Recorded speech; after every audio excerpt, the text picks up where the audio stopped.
who are not here tonight. But a little about the group. We are a volunteer group, and we have a meetup every month on the Thursday of the month.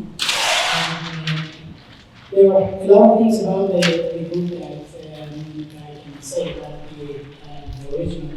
But the thought that we have is that Silicon Valley is a place that you probably have heard that there are so many companies here are created, grow, and die. So typically the jobs don't last very long time. And it's a place that we call relationships last longer than your job. Regarding the group, the meetup, it's the goal is to invite the engineering leaders that can tell us about things that we didn't know. And one of the mottos, slogans that we have is that we want to become the engineering leader that we always want to work for. We have a YouTube channel that it has a complicated name because you know that YouTube channels have a very crazy address. But if you go to the meetup address, then you can find the YouTube channels. A lot of the talks are actually posted on the YouTube channel.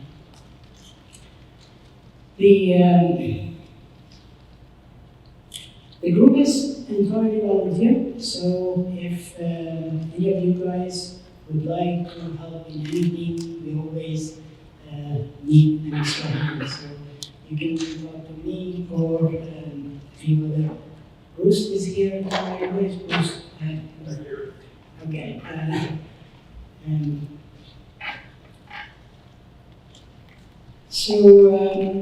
Yeah, the meetup happens on the third Thursday of the month. Next month we have Kimberly Griffin, that is one of the core team members, and the actually is the person who created this group. Kimberly will be talking about the art of connecting, so easy ways to start a conversation with anyone. So I have been in the Bay Area in many places. I attend many meetups, and this place is truly one of the best places that the venue is fantastic. If you have had a chance to attend other meetups, then you would really appreciate this place. And so we really thank Marianne for giving this place to the meetup group. And John Metzer is not here today. He's the director of engineering. He's traveling and he'll be back tonight. But Daniel is here from Berlin, and I would like to ask him to talk a little more about it. Well, welcome everybody, bienvenidos. Varian is a company in the Silicon Valley, is one of the only ones who still have a manufacturing facility. So that building behind us is where we manufacture accelerators to treat with radiation patients that have cancer. So this is our main goal, is the manufacturing of the accelerators. That's our main product. We export worldwide. And with that, we are the #1 manufacturer of accelerators in the industry. Together going with the accelerators, we have other products, of course, everything related to oncology. I invite you to check varian.com to take a look and see what we got. And just be aware, we got positions around the world. So we have offices in almost every country in the world. So we invite you to take a look for openings if you are interested in that. So welcome to Varian. Thank you.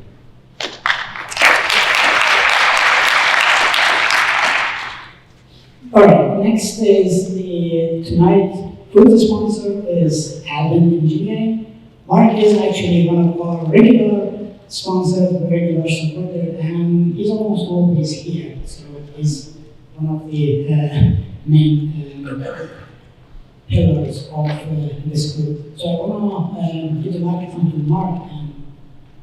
I don't think I need a microphone. So, my name is Mark Alvin, and since I'm sponsoring the food, I get 3 minutes to give you my 3 minutes of fame. So, I'm going to tell you a little bit about my company, and I'm going to tell you a little bit about, I'm looking for 3 different types of referrals. This is a networking group plus a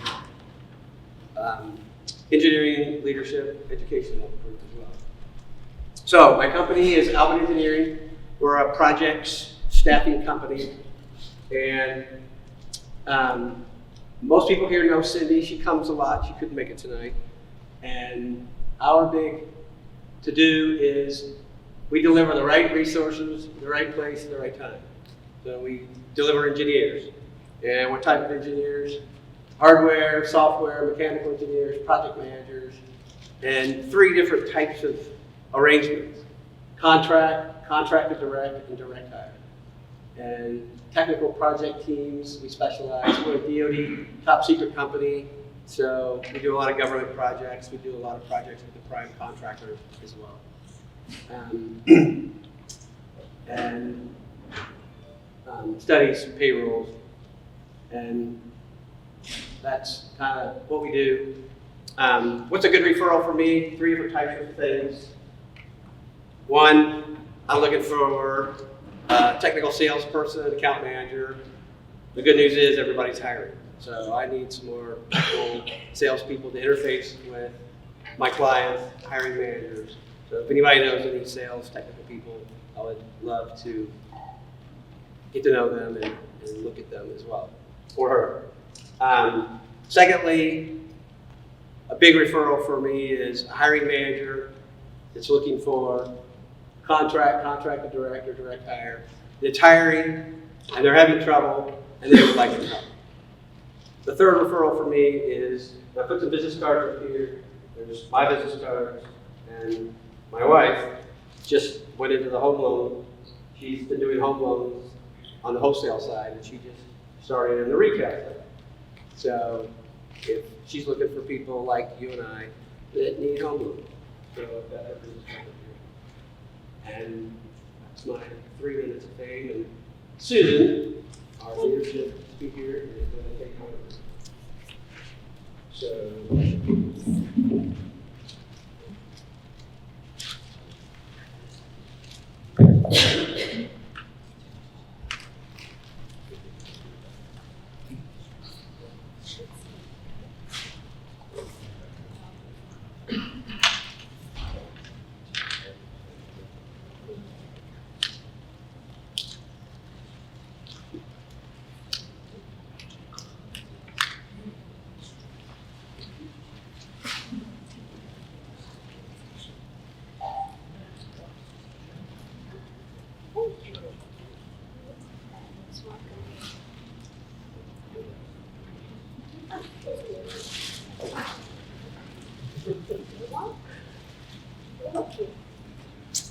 You know, you can never have too many drinks.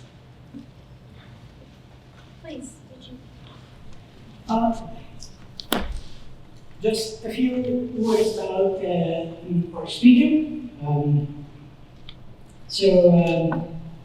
We're very glad to have you here. I know that we couldn't have had you a couple of months ago, but we're glad that you've moved to the Bay Area. So Susan Schwartz has been a PMP for, I don't know, for probably A long time. And she has led a variety of corporate and government teams successfully through technology development and organizational changes, which resulted in improved core operating procedures.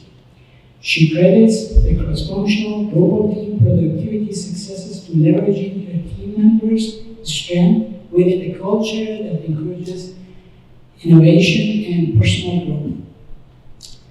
So she has relocated from Washington DC area. Yeah, and she was a very active member of PMI Washington DC Governance Board and a frequent presenter. And last year she published on this, I think this is the book, Creating a Greater Whole, the Project Manager's Guide to Becoming a Leader. All right, well, very glad to have you here. Please join me and welcome our speaker.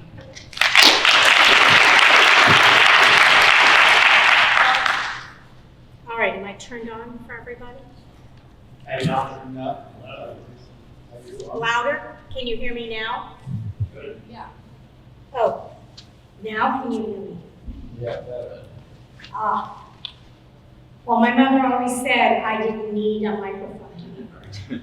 So I'll talk louder and tell me if I get to be too loud. First of all, thank you to Varian and to Alvin Engineering for supporting the Silicon Valley Engineering Leadership. Are you a forum, a meetup? Community. And it is all about community, which is really wonderful. And I have to thank everybody. I did come here in October. My husband is an engineer also. And we came for a great opportunity. And we've been welcomed by the San Francisco community. And we appreciate it and enjoy the hospitality and getting to know everybody, which has just been great.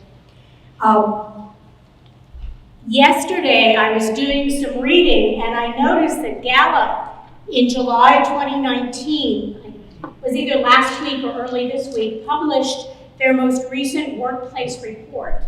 And I thought it was timely, and I wanted to share with you the key to successful company growth when we're looking at technology, we're looking at engineers, technical people. You can even be accountants. I did some work with forensic accountants. They're very technical focused people also. And what they discovered is that the managers, the first line, the mid-level managers, are the difference between an okay company and a great company.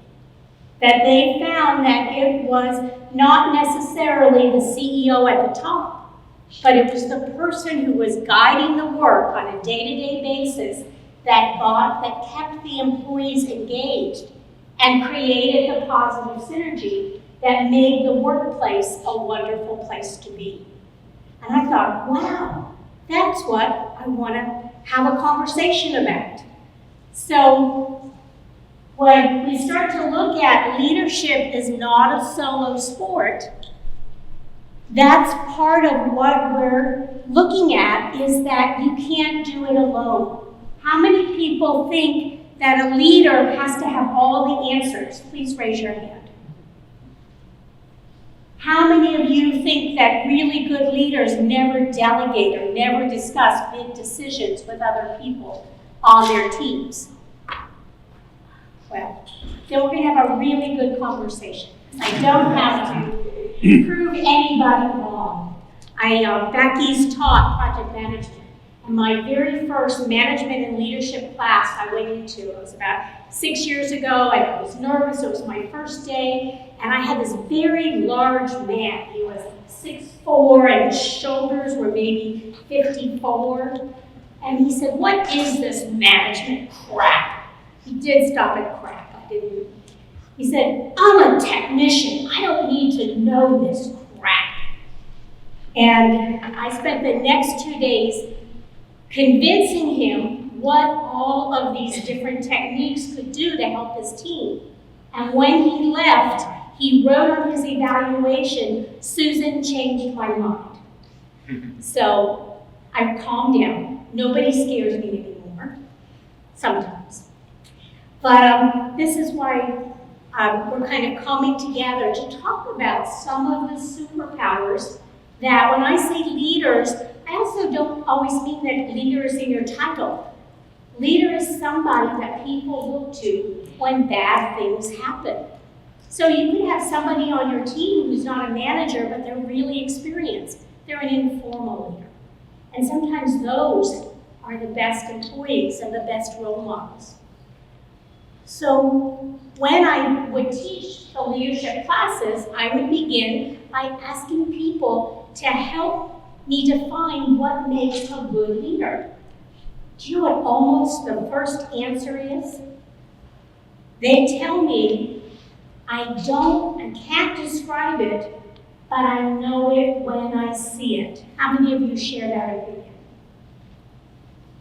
You know it. It's hard, it's intangible. And so I started doing some research, and I started looking towards leaders and mentors and informal leaders that I've worked with that I really respected, that I tried to admire, and I came up, many of them were technical folks. One of the best leaders I ever knew, well, I started life as a mainframe programmer and ended up being the chief information officer of the power company in Washington, D.C. And he was fabulous.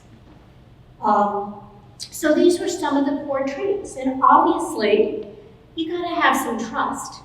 But how do you build that trust? And so these are some humility. You need to know what are your strengths and what are your weaknesses. Now, we started out saying leadership isn't a team sport. You do have a choice to make. You could either go to school and figure things out, like I have a good friend that's a CPA and a PMP. And when I was on the board and had a budget, I could have figured it out, but she was really good at Excel. So I called Sandra, and she was my CFO of my committee. I delegated that. I could have learned how, but it was better to put my energies into the mission of my committee. So by being able to know what you do really well and what you don't, then you're able to look at your team members. Maybe you need to partner people. And very often we all look to work with people exactly like us. And it's kind of scary, but that's where a little bit of humility comes in. You may not have all the answers, and asking somebody for help can be really hard. Integrity. How many of you think integrity and ethical are the exact same word? Mean the same thing? Pardon me? No. I was in Vancouver, Canada, and it was a fun little part of town with coffee shops and things, and there was brown paper where they were reconstructing a store, renovating a store, and in it said, Al Capone may not have been ethical, but he had integrity. Now, I know we have many people from Europe. Al Capone was a gangster. And he ran illegal guns and illegal alcohol, and if he was not ethical, he was not law-abiding. But you know what he was? If he told you if you didn't pay up, he was going to break your legs, he would. And you knew it. So when you're having integrity as that leader, that's where you walk the walk. When you tell somebody that you're going to do something, you follow through. You know, you don't think they're going to forget. You know, if things change or all of a sudden you don't have budget, just tell people, you know, budget ran out, I can't follow through. But integrity is really important. How many of you like working for people who are always changing their mind and saying something to people, whatever they want to hear? How many of you like working for those people? How many of you really were glad when you got a different manager? Empathy. You know, empathy is being able to put yourself in somebody else's place. It's not necessarily sympathy. So if you're going through a rough time, maybe your child is ill, your parents are ill, and your manager is saying, you know, it's okay, Mark. Do you need a little time off? I gotcha. So empathy is understanding somebody else being in their shoes. You don't want to make their decisions. So Mark, how would you feel if I said, Mark, I know your dad's in the hospital, it's really tough. I gave that assignment to somebody else. Would you be glad or would you be a little miffed? I want to do it myself. You don't want to make that decision, right? You might want to say, well, if I said, well, I know your dad's really ill and you've got a full plate, is there any way I can help you? You might say, well, that contract, the proposal, I haven't gotten started because somebody else take on that proposal and I think I can handle the rest of it. So that's a little bit different and that's when we talk about empathy versus sympathy. Confidence. Is confidence having all of the answers? Sometimes it's the confidence to say you don't know and ask. And since we have all of the master's students here, I want to tell you a secret that nobody will ever tell you. We really are making it up as we go along. So you need to have the confidence to make a decision, to own it, to deal with the consequences, but and that's where you get good advice from other people. And that's the confidence to know that it will work out. You might have to talk with some people and figure it out. So when you have all of that pulled together, those are traits. When we need to describe what makes a good leader, this is a good place to start. Comments, questions? There'll be time at the end too. I want to make time for an exercise, so. But if you have a burning question, we can stop. Now we get to superpowers. Those are the traits. Now these are the actions. This is how you become a leader. This is the practice. And there are 4 areas here that I call superpowers. The first is vulnerability. Has anybody read Brené Brown?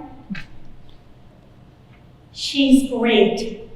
And she believes vulnerability is probably the #1 leadership trait because you know where your weaknesses are. And you know other people have weaknesses that you might have the strengths to cover. And her best metaphor that I like about vulnerability is really constructive. She talks about because bad things happen. How many of you have gone to work and just had something blow up on you that you hadn't planned? Never happened, right? How many of you, working in a team of people, had to wait for the team to blame somebody? Yep, so in her, as she describes it, teams that are dysfunctional have to point fingers and blame. Teams that are functional, that are productive teams, bad things still happen, but they come together to solve the problem. They come together to work the problem. You don't waste that blame game time. Educated ignorance. Is that a great term? I heard a podcast, and it was 2 Jesuit, one was a Jesuit monk, another was a Jesuit priest. And one had been the lead astronomer at the Pope's Observatory, at the Vatican Observatory, and the other was the current. I don't remember which was which. And the interviewer asked them, is it a problem where you have all this scientific research and you have your spiritual time? Don't you see a conflict between your spirituality and your engineering and your science? And their answer was no, both. They said, we coined a term, educated ignorance, because the more they learned about space and the planets, the more they wanted to know. And the more they, investigated their spirituality, the more questions they had. And so in our world, when I was doing my informal research, asking all the leaders that I knew, the #1 thing when I said, what is the one skill that you think a really good leader should have? And they said they never stop learning. Somebody said curiosity, somebody else said they never stop learning. And so ask questions if you don't know or you don't understand, because the more questions you ask, the more questions you'll figure out. So think about requirements, right? It looks so easy on the surface, and then you start delving down, and once you start looking at one requirement, you go, oh, if we want to do this, we have to do that in this capacity. Doesn't it get a little complex? Never as easy as, your president's VP said, don't worry, it's easy, you can do it. Nobody's ever said that to you, have they? Mindfulness. Now, mindfulness, this is a little bit different than doing yoga and breathing. Breathing is an excellent activity. When bad things happen, take 2 deep breaths. The oxygen getting to your head will help you think. But in this term, mindfulness, there was a PhD from Harvard University, Dr. Ellen Lane, she's a sociologist. She was having a conversation with colleagues and somebody brought up the question, why is it that some Harvard MBAs are really successful and other Harvard MBAs aren't? They all come in with the same grade point, they have the same resume, they have the same GMAT score. And she went, oh, I'm a PhD, I can get a grant. And she did. And she discovered the difference between a successful Harvard MBA and an unsuccessful Harvard MBA was mindlessness. The unsuccessful MBAs were mindless. And what she meant by that, I sort of translate as linear thinking. After they finished a project, they would have lessons learned, they'd write it down, and then they'd go on to the next activity, the next project, and they would say, we learned that when this happens, we should do B. Well, what is the one constant we can count on in the 21st century? Change. Thank you. Thank you very much, Mark. With change, so a lesson learned may not always be effective in exactly the same way. So when we talk about mindless managers, they're going to do everything the same way that it's always been done. Whereas mindful managers are paying attention.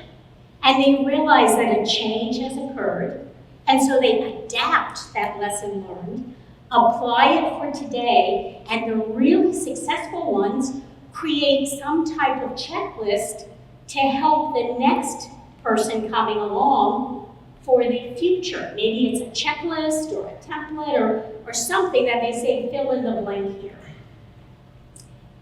And that's where mindfulness is. Now the last part is emotional intelligence. Have any of you read up on or looked into emotional intelligence? How would you define it, sir? Okay, so it's a talent which can develop into skills, which is about understanding scientific predictions about emotional responsibility. All right, so that's very close. You said it's a talent that you can develop into skills. And I'm just going to, if I can, adapt and adjust where you were going, if I can take it in a little bit different direction. Because what I like to say about emotional, and I'm so happy you didn't say feelings. Emotional intelligence is not about feelings. I spent many years working with high-speed fiber optic networks. So in the 90s, when I first heard about emotional intelligence, I went, feelings? They don't belong in the workplace. And then I read a book I recommended, Primal Leadership, and it really explained, and what I take from emotional intelligence, just slightly different words, was I believe it's a method, it's an assessment tool that helps you make the intangible, what we've been talking about, vulnerability, educated ignorance, tangible, so you can have hard professional skills that you can use to, I always like to start out as how you view the world and the rest of the world views you. And because everybody falls on a different part of the spectrum, emotional intelligence is all about a normal curve. I have a whole other presentation that's emotional intelligence, it's not an oxymoron, that you're engaged in certain levels. So exactly like he was saying is somebody might be on one end very engaged, and you might not be engaged at all. I had a student who was the CEO of a startup in DC, and I called him. We had to do the sales thing to find out what he liked. I was trying to get him to send more people. And he called me back. I'm not used to people calling me back when I make those kind of calls. You know, they were my student, you were great, see you later, don't call you back. And he made a point of calling me back. And I said, oh, that's so great. He goes, I wanted to tell you, your class was the best class I had in the whole PMP certificate series. I said, really? I mean, I'm not fishing for compliments, but could you tell me why? And part of this, you see down there is stress management, the fourth composite. He had an admin assistant who handled stress differently. It's a startup. Everybody's flying off the handle, shouting, screaming, oh no, oh no. You never do that, Mark, do you? Never. And when he came into the class, his admin assistant was very efficient. She did lots of things well. But when bad things happened and he got all upset, she maintained her cool and calm. So he was thinking that she didn't care, that she didn't get it, that she didn't see the priority. So I'm so sorry, I forgot your name, sir. John, thank you, John. I should have remembered that. John, as John was saying, and you said, be able to recognize other people's feelings, you're really recognizing how they react and perform in my vocabulary. So thank you. We're on the same page, we just use different words. And so what he did after the class, where he realized that he handled stress differently than she handled, he went back and looked at the situation through a different lens and realized she was incredibly competent at her job. And he gave her a raise. So he went from thinking he'd have to let her go on the Friday after class to giving her a raise. So is that one way of identifying different working types, different working skills? Very quickly, because I want to move into the next exercise. There are 5 primary composites, and then the subcomposites underneath of them go into a little bit of detail and fan out. But just for the first 5, self-perception. That is how you view the world and the world views you. And I mentioned that normal curve. We have graduate students here. When you have that normal curve, what's at the top? That's average. The median? The mean, thank you. And so that would be 100. And that means that 50% are more engaged and 50% are less engaged. So if you're somebody who's so engaged that they were at 140 points, you know, we're so used to getting grades. Do you think 140 means extra credit? What 140 means is you are so very engaged in yourself that you don't pay any attention to anybody else. So we're not looking at A, B, C, D. It's a matter of being engaged. Self-expression is when you develop that message, who you are. How do you express yourself?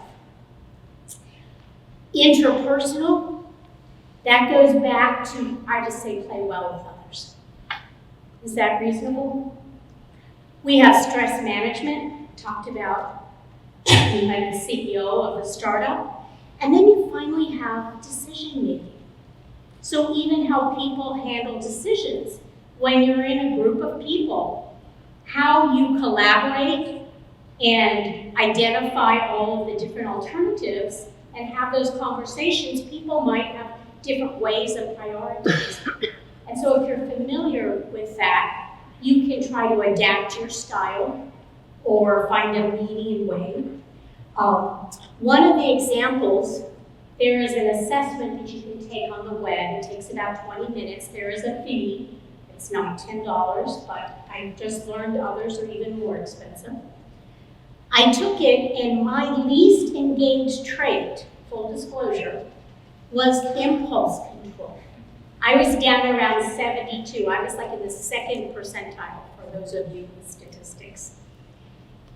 Now, I have friends that say, Susan, when I shared that, you are one of the most solid. I don't take a lot of chances. But my favorite job was when I was a product manager for a global company. And we were coming up with new ways to train people. And it was right when the internet was getting started, and we talked about blended learning. And it was the best job I ever had, because every day I got to come in and think of new ideas. It was brainstorming for 8 hours a day. But it was also a startup, and I had 90 days to make the product and 90 days to get a profit. So you better believe I had a marketing plan. I knew who my audience was, I knew what the product had to be, and everything was defined. So my highest strength, which was like 134, 135, was reality testing. So while I might think about jumping off a bridge, you know, the water is cool, it's really hot, but I'm 100 feet up. I know it's gonna hurt. I know I might break something. Mark would jump, but I wouldn't. So, but you know, that's when it's a matter of balance. I mentioned my friend, the CPA, who helped me out with my weakness. She is an introvert. You could put her picture in the dictionary. She does not pick up the phone after 6 p.m. We've been friends since junior high school. You know, you gotta love people. We're friends because of each other, not in spite of. She is an introvert. She has a huge reputation. She was overwhelmed. She called me. She said, I just got a compliment from my vice president. She works for an international big tax firm. He said, he told me I wrote the best emails. I was like, well, that's really good. She goes, doesn't everybody? Well, what they said is, or what other people shared with her is, when she writes an email, it's very succinct, and you know what the project is, what your responsibility is, what you need to deliver, and when you need to deliver it. Because she's an introvert and she's not very engaged on the interpersonal level, she established some balance. She honed those skills because she didn't want people calling her back. So when have you gotten those emails where people write 3 paragraphs and you read it 4 or 5 times and you still don't know what you're supposed to do? Have you ever gotten one of those? So what do? Reply. You hit reply, I pick up the phone. Because they want you to call them back. They're very engaged on that interpersonal level. They don't like writing things down. They think like a spider web. And so if you speak with them, your question and answer, you can lead them down the path so that you know what you need to do. So what I like most about emotional intelligence is that there's not a perfect score. We all are engaged more or less, and we get to choose how we get people on our team to make up our deficits, or we could go and get training. But so this is how you can create stronger teams that are really diverse, but the people can really learn how to click. And it does take practice. It's not a pill, like an aspirin you can take overnight. So here we are with engineers. And when we look at engineering skill elements, because how many of you still think emotional intelligence is just a little touchy-feely? Is that somebody said it's woo-woo? Yeah, boys honest. So I wanted to show you how some of these superpowers build into engineering skill elements. So as engineers, you have technical requirements, you have business, running a business, and then you have leadership, trying to motivate people. So when we look at vulnerability, those are weaknesses. That's how resilient are you when bad things happen. So risk management is all about vulnerability, isn't it? What is risk management? Is it thinking of everything that can go wrong and trying to find a fix?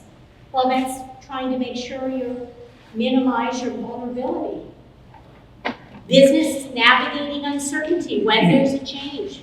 What are you going to do when Microsoft comes out with Office 11.0, 15.3? And then leadership goes back, we talked about humility.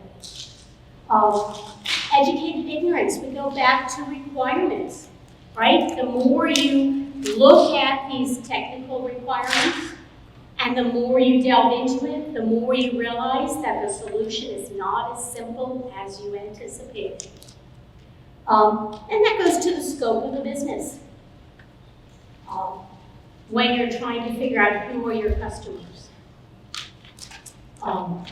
What do you need to fulfill all their needs? You know, you might get so many orders, but you haven't planned for the backlog, and you might have a problem delivering them from your manufacturing plant. Mindfulness, adapting to changing conditions, you know, different technologies, or even, how many of you played Legos as a kid? Did anybody ever play Better Blocks? Did you know Better Blocks? It was yeah.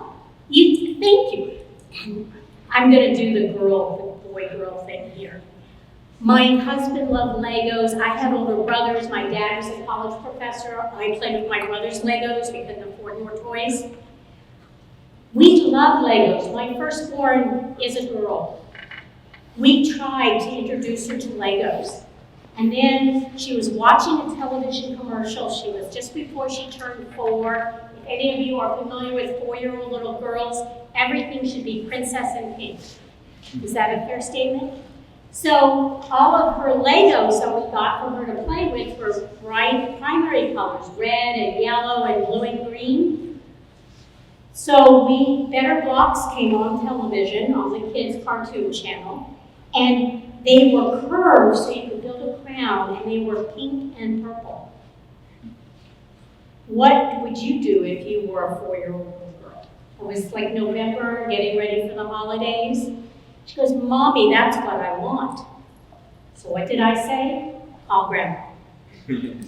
And Grandma was happy to oblige. But they were similar building, like Legos had those, you know, the little dots, the little raised things. These were different sizes. So they had a solution. They made adapters that were white and flat. You played with them. This is so great. Thank you. I love being validated. And I also had a carpet that was off-white that was exactly the same color as those little flat connector pieces. So after about a month, guess where all those connector pieces were? In the vacuum cleaner. Thank you! You were the first person to share that. He had a little girl who probably had Better Blocks too. So all of a sudden my adapters, my technical solution, didn't work.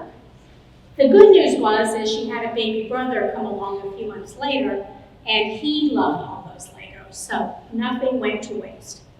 You know, again, in business, you need to acclimate to your environment whenever things are changing. And paying attention, that's where we get to be resilient, paying attention to the people who work with you. I shouldn't even need to say that, but there's basic respect. Has anybody ever seen The Death of a Salesman, the play?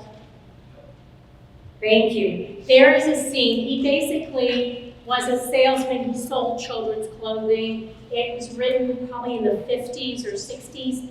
Anyway, he was at a certain age. The company was trying to get him out, and he was having a hard time because he didn't know any other skills, and he was just devastated. We don't know anybody with those kind of challenges today, do we? And the best part, if you ever get to watch it on Netflix, but the lead actor is banging on the floor going, attention must be paid. He says it like 3 or 4 times, attention must be paid. And that's what we need to do in the workforce. When we're worried about engaging our employees, part of that is we're trying to build up resiliency, because bad things are going to happen. We are all trying to do too much with too little. Is that a fair statement? And so if you can pay attention and figure out where those pain points are, you might be able to adjust a pain point. enough to make the work environment a little more bearable. And then, as much as you can help. And then we talk about emotional intelligence. That goes back in the technical world, how you make decisions. From a business perspective, stakeholder management. Are any of you familiar with the term stakeholder? What is a stakeholder? Anyone that is going to be impacted by what you're working on. Anybody who will be impacted by what you're working on? How about you? Same. Okay. So that could be somebody on your team. It could be somebody from a different department. It could be somebody from marketing, somebody from sales. And by golly, the people management is the toughest part, right? That's how many of you have been really, you've worked really hard, your expertise, you have a technical expertise, and then you got made a manager over 4 or 5 people. Has anybody found themselves in that position? What was hard? Was the technology hard or was the people hard? Both? Pardon me? Both for you? Anybody think the people are harder than technology? Yeah, but you know what? It's the people that make the difference. The people are what make technology successful. Technology is just a tool. That's why it's easier. It doesn't talk back to you, right? And then like in leadership, stress management. And how you handle that and how you can talk your staff down and how you can let people know that maybe you're a little disappointed, but sometimes you can do it with a tone. You don't have to be shouting. So it works all that way around. So do you see all of these are very tangible? Do you agree? Ellen, are you like my big burly guy? Have I convinced you after my 2-day class? But so when we're looking at some of these intangibles, those are things that help leaders do their job. And depending on your industry and whether you're working in a startup with 2 to 10 people or you're working as a part of a large enterprise organization, these vulnerability, educated ignorance, mindfulness, emotional intelligence, those are all practices that will make you a successful leader. And I went from the world's largest company at that time, was AT&T. And I went from there to being employee number 12 at a startup. And I was like, yes, I can't wait, none of that enterprise corporate garbage. But you know what, after about 6 months, I discovered that the same things that made me crazy at AT&T made me crazy at the startup. And it was all about the people. It were the people challenges. So as you go back and forth. So what we're going to get ready to do now is break up into 3 groups. Now this is going to be just a little more complicated. I would like all of my students, all of our master's degree candidates, to stay seated for just a moment. What you see up here on the screen, be real, be whole, be innovative. I borrowed from Harvard Business Review. They had a whole article on work-life balance. And what I've done is, there are certain leaders who I call those that are be real. They're the leaders, the managers that roll up their sleeves and like to work in the trenches and lead the day-to-day workers. Then you have leaders I call be whole. They take much more of a strategic approach.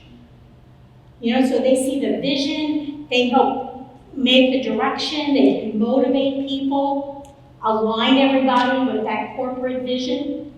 They're not lesser or greater, they're just different. Everybody has their strength. And then be innovative are those people, here we are in Silicon Valley, who like to be on the bleeding edge. If it's never been done before, you want to lead the charge. Do we have any of you here? Yeah. So what I want you to do is self-select. If we don't get enough people, then I may ask a couple folks to change over. So for those people who are regular attendees, or even if it's your first time, but not one of the master's candidates, I want you to self-select. Over here by that piece of paper, I'm going to be asking you to mentor. When we don't have this fabulous group of master's degree candidates, the point of this exercise is for you to mentor a young engineer of how you would coach them on certain skills or things they should work on or practice, lessons learned sort of things. But we're lucky because we have our master's candidates. So you can mentor them in person. And I'll bring, once you're there and you can start talking, I'll bring you markers so you can list some of the important points. And if we have time, we'll report out. If we don't, I'll collect it up and I can give it to the leaders. Thank you. And you can share it out to everybody. So if you're an engineer who likes to be real, an engineering leader who wants to roll up your sleeves and work on the day-to-day down at the team level, please go stand by that flip chart over there. If you are an engineering leader who likes to see the big picture, who likes to provide the vision and motivate, please go to the back door over there. And if you are a team leader that likes to be on the bleeding edge, please go down there. And I will bring you templates to help guide you that pretty much says exactly the same thing there. I will say go in 1 second, I'll bring them. All right, 1, 2, 3. Engineers, please self-select. Be real, be whole, or be innovative. Master's degree candidates, we're just going to count off by 3.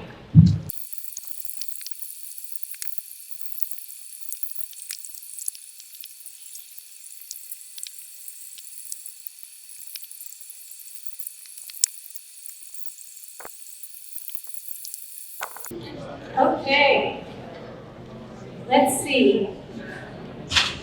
I believe Mark is going to report out from the Be Innovative. And if I could ask someone to bring me the Be Whole, and maybe I can grab this one. Do you want me to just jump right in? Just jump right in. All right, so we had a great lively group, and we were the Be Innovative group. And so the number one thing that came out of our group, and there was a couple people talking about it, it was from the students, so they're obviously teaching some good stuff.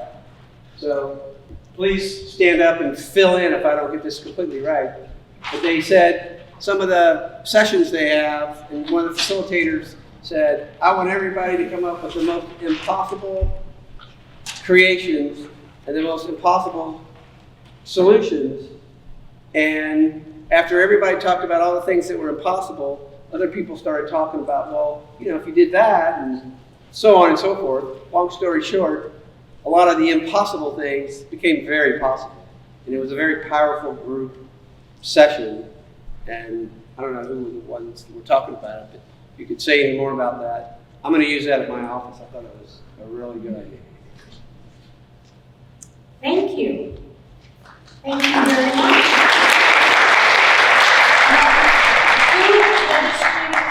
Who is going to speak for the Be Whole group? It doesn't seem like anyone else. Yeah, so we would be whole, big picture, strategic thinking, vulnerability. We noted to move quickly, but not recklessly. So a balance of managing the risk and the vulnerability, but also being willing to do things fast and potentially fail and make the most of that. Educated ignorance, we talked about knowing how little you know, right? John referenced something that Kimberly likes to talk about. Kimberly's one of the hosts here, and she talks about how there's a bajillion books out there, and there's constantly thousands and thousands and thousands of more being made, and you can only read one or two of them. So your knowledge is like this, even if you're an aggressive pursuer of more knowledge, and the knowledge available out there is like 400 of me, arms spread, right? And so acknowledging that there's all this stuff that you actually don't know allows you to be educated and still acknowledge your ignorance.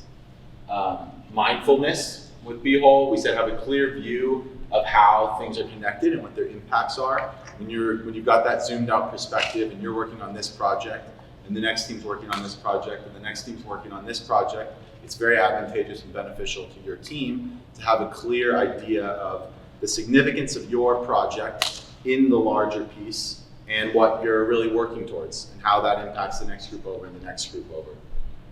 And then emotional intelligence, from the strategic Be Whole perspective, we really value diverse perspectives. When you are taking that back seat to sort of what the things play out in a strategic sense, it's really valuable to get the input of all your team members, and you have that flexibility to get the input of all your team members to make sure that you're making the most educated decisions that you can, especially when you have all these valuable perspectives at your disposal. Thank you.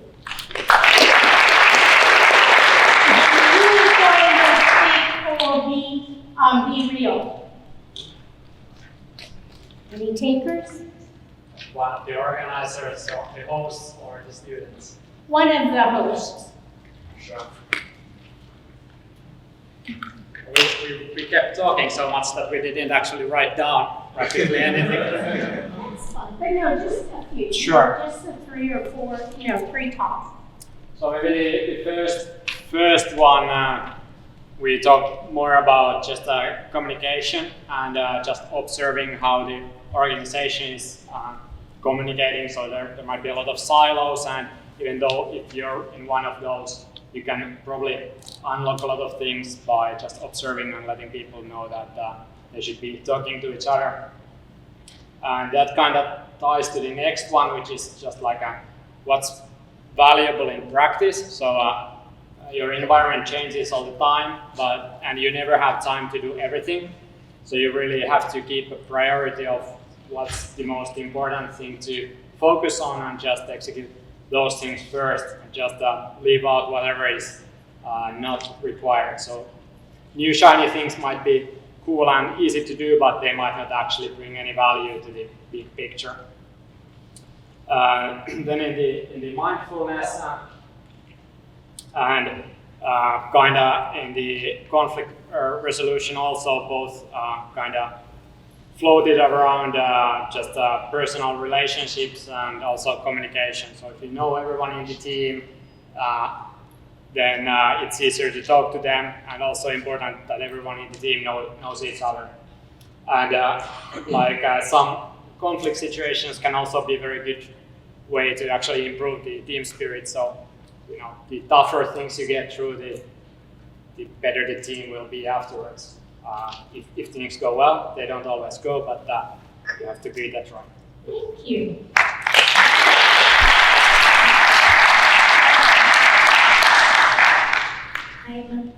Just very quickly, in the Bay Area, many people are stuck in traffic or on BART or Caltrain or whatever your mode of transportation.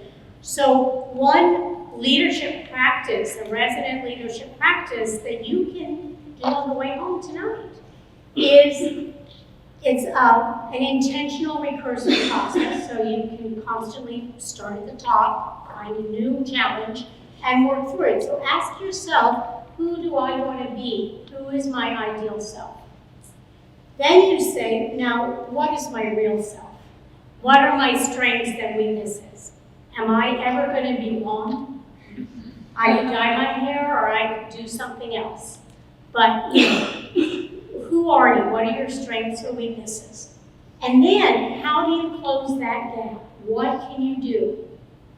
And then maybe initiate a new behavior practice. Maybe one woman was frustrated because she couldn't manage her time. So she gave herself 1 hour, she wrote it in her schedule every Tuesday, and 1 hour every Friday morning. And that's when she got caught up with all all those little things she wanted to do. But it was a really big deal to her, but it was something, a small step she could take to become better organized. And then find a supportive relationship, to help you develop that habit. If you want to take a 2-mile walk during lunch hour to lose some weight or get toned, well, if you have a walk buddy, you might do it more often. So find that walk buddy for that. And so this is just a way for wherever you are, wherever you want to get to. This is a simple 5-step process to achieve those goals that you want to achieve. And I will open the floor for questions. This is my contact information if you want to connect with me in LinkedIn or pop me an email. That's not a problem. And I think we have 6 minutes for questions, and we might be able to push the floor just a little bit more. Do I have that time? Does anybody have a question they want to ask? Yes, sir. A lot of the leadership is ties to like hierarchical organizations. Do you have any pointers regarding self-organizing teams where basically everyone is the leader? And how can the team develop leadership as a whole, or how to go about that? And help me out your name, sir? Dale. Dale. Yes. Dale's question was, in many places you have hierarchical leaderships, but in many organizations, especially smaller ones, you have self-managing teams. And so how, I'm interpreting your question, if everybody's the boss, how do you get anything done? Not necessarily, but can you develop the team, like How do you everyone as a develop leader the team? instead of just one person? With everybody? Well, again, it depends, but I'm speaking very generically, is that if you have people on your team with certain strengths, like if somebody is a really good organizer, they might be in charge of the schedule.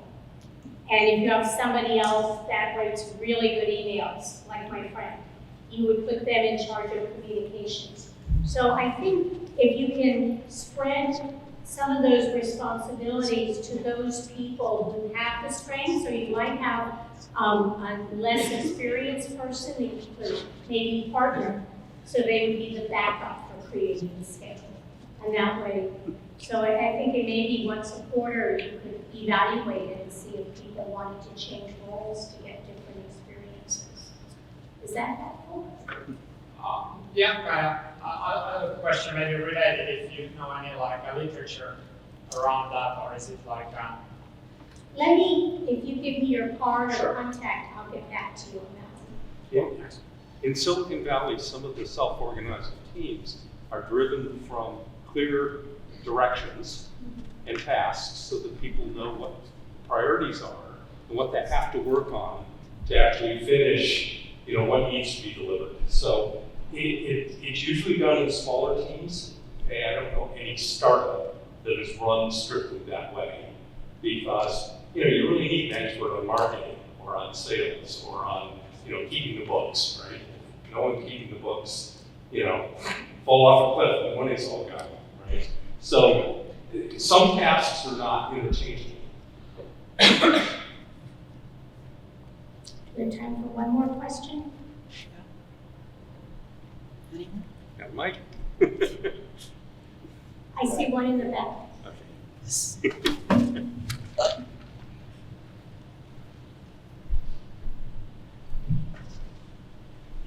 I've heard the statement that sometimes the best leaders are the best followers. And I have come across different teams of varying degrees of leadership, some with a lot of leaders, other with completely all followers. Would there be a metric for determining what's the best ratio of leader to follower for a functional team? Before I answer, does anybody have you? I'm going to go back to it depends, because every organization, honestly, I think the best leaders can also be really excellent followers. And when you delegate a task to somebody, you need to step back and let them take the lead on that task. And then you are, that phrase, servant leader, is not my favorite phrase because I think it gets overused in different places. But when you delegate to somebody and they're in charge and your job is to help them be successful, so you become more of a mentor as opposed to a boss. So I think it's an excellent question, but I don't know that there's a definitive answer. Thank you. Okay. John? I thought I would just add one little piece, and that is, in these, you have to think of self-managed teams as part of a continuum. So the step back from a self-managed team is a team of senior people who don't have to get very much supervision, right? Because they know what needs to be done, they know why it needs to be done, and generally speaking, they pick up problems and they tell their boss about solutions I gave you to problems you didn't even know you had. And that's very common in hierarchical systems. It's why they say, hire the pros who know it's well worth the money. Once you've tried going around with a team that's composed of followers who won't do a damn thing if you don't tell them what to do. Thank you. Thanks, John. We have one more. And then Well, then, we just wrap it up. Okay, Bruce, do you want to? Okay, so I'm now taking the mic and saying a big thank you. well, thank you for having me.